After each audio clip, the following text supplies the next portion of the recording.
Salutations, chers amis des familles avec Jésus. Galates chapitre 5, verset 22. Mais le fruit de l'esprit, c'est l'amour. L'amour est le cœur du caractère de Dieu et le fondement d'un foyer pieux.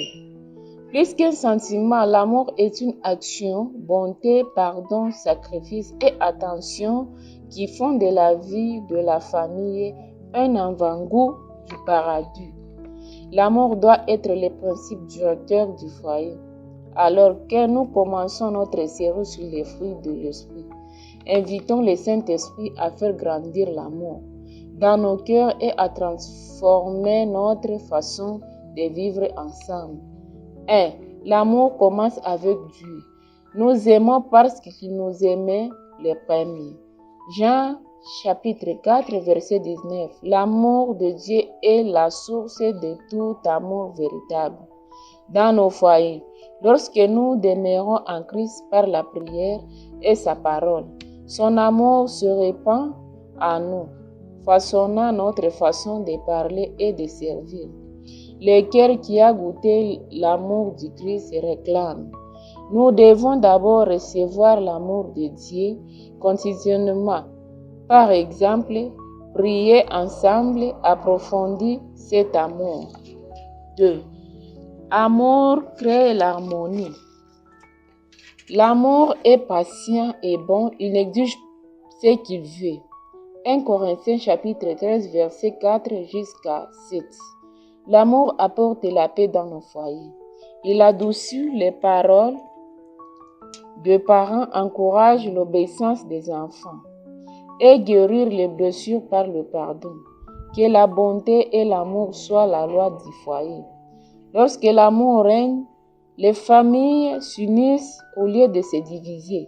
Par exemple, écouter patiemment les préoccupations d'un enfant témoigne de l'amour.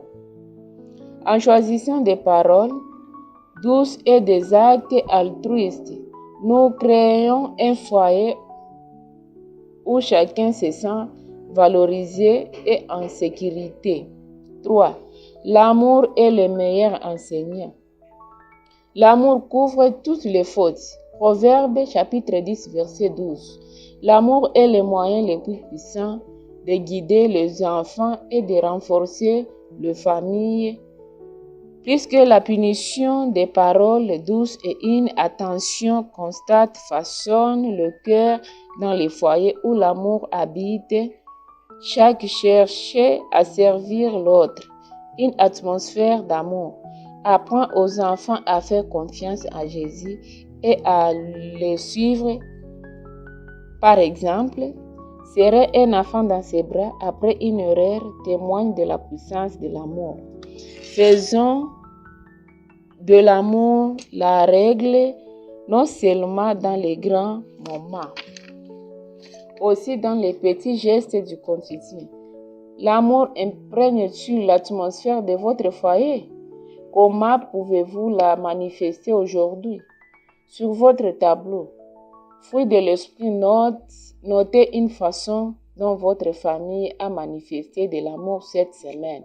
Par exemple, en aidant aux tâches ménagères. L'amour ne peut vivre sans action. Partagez ces gestions chaque soir pour voir l'amour grandir. Demain, nous explorerons la joie en nous appuyant sur les fondements de l'amour. Demandons à Dieu de remplir nos foyers de son amour, manifesté par des paroles et des gestes bienveillants. Une famille heureuse et unie est un témoin du Christ. Prions. Père, remplis nos cœurs de ton amour. Que nos foyers reflètent Jésus par des gestes bienveillants et pleins de pardon. En son nom, Amen.